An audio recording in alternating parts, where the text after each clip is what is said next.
Dude, is it? Yes, this is it! Guys, guess what? You won't believe what I just found.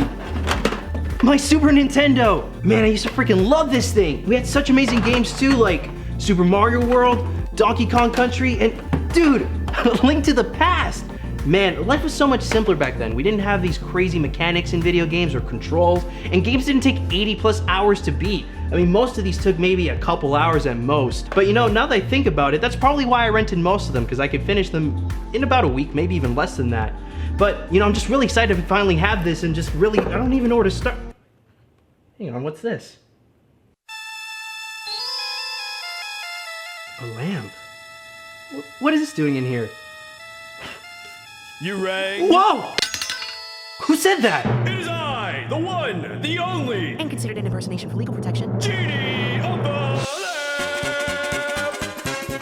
Wait, but why are you still inside the lamp? Shouldn't you come out? Oh, well, let's see.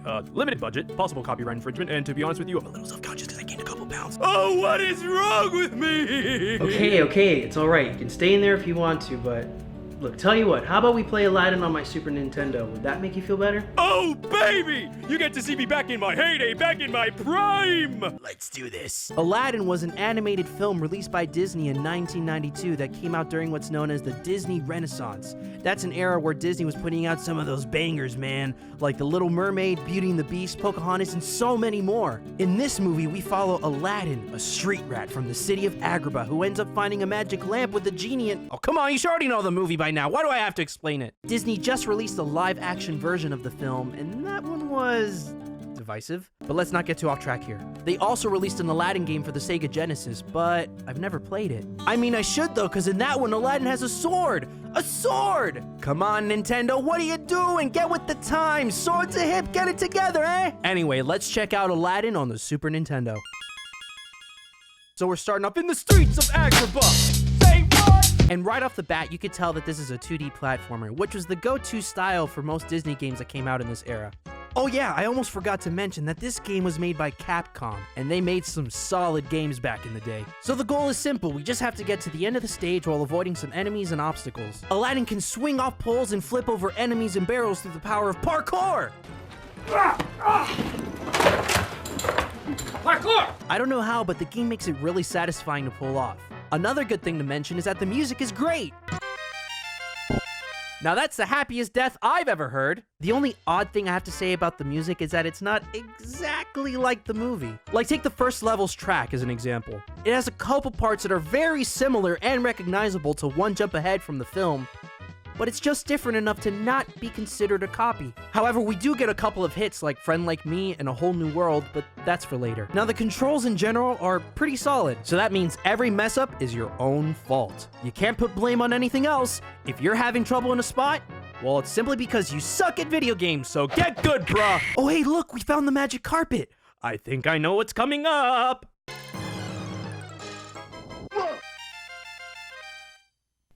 Okay, I don't remember it being this difficult. You know what? Let me try again. Okay, I can do this. Just concentrate.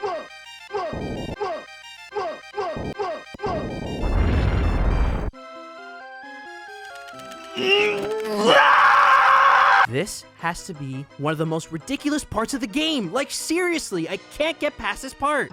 It's not like the other parts of the game where if you get hit, you just lose a heart. Nope, it's one hit and you're dead. And everything here can kill you. If it's not the ceiling, it's the walls. If it's not the walls, it's the flying rocks. If it's not the flying rocks, it's the big gnarly wave of boiling lava coming right behind you. This is practically impossible. And I'm an adult. Remember when you were a kid and if you got stuck in a level, you would just get your older sibling or your parents to do it for you? Well, guess what? That won't work this time, buddy. You're stuck. I just can't get past this part!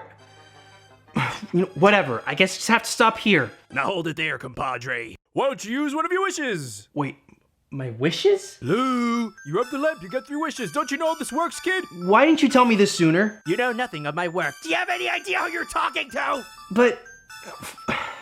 fine, whatever. Genie, I wish to skip this part of the level. Now that's a good warm-up, kid. Ladies and gents, this is the moment you've been waiting for. Been searching in the dark, your sweat soaking through the floor. Wish numero uno, coming right up. Boom! So I guess now we're inside the lamp? I don't remember this being in the movie, but if you ask me, it's still a pretty creative and colorful level. There's one thing I don't understand though. Why are there so many pot birds? I mean, seriously, they show up in every single level. I'm just glad that this level's more reasonable to beat. And we also get to finally hear Friend Like Me in its glorious 16-bit interpretation. I also mentioned earlier that there's a part in the game where we get to hear a whole new world, and I think that that part of the game is one that many of us remember very fondly.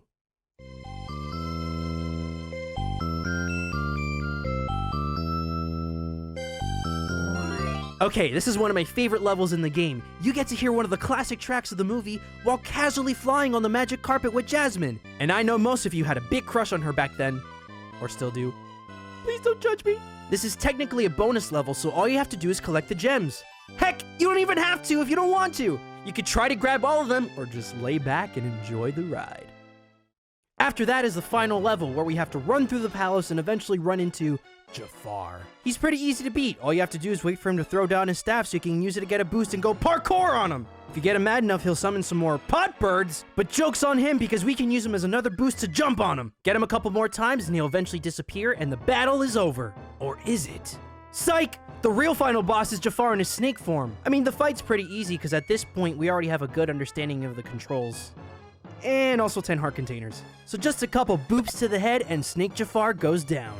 Then we get a couple cutscenes to follow the movie, and then we get this cute shot of Aladdin and Jasmine on the magic carpet once again, while the credits scroll. Okay, the game wasn't half bad. In fact, it was actually pretty good. And I beat it in around an hour and a half. Probably would have been shorter if it wasn't for that stupid magic carpet stage in the Cave of Wonders. Hey, cut it some slack, kid. It's not the toughest game in the world. You're right, Genie. Now that I think about it, there was another Disney game on the Super Nintendo that was much harder. Ooh, let me guess. Was it Hercules? Or was it my good old pal, Quasimodo? No, Genie. It was...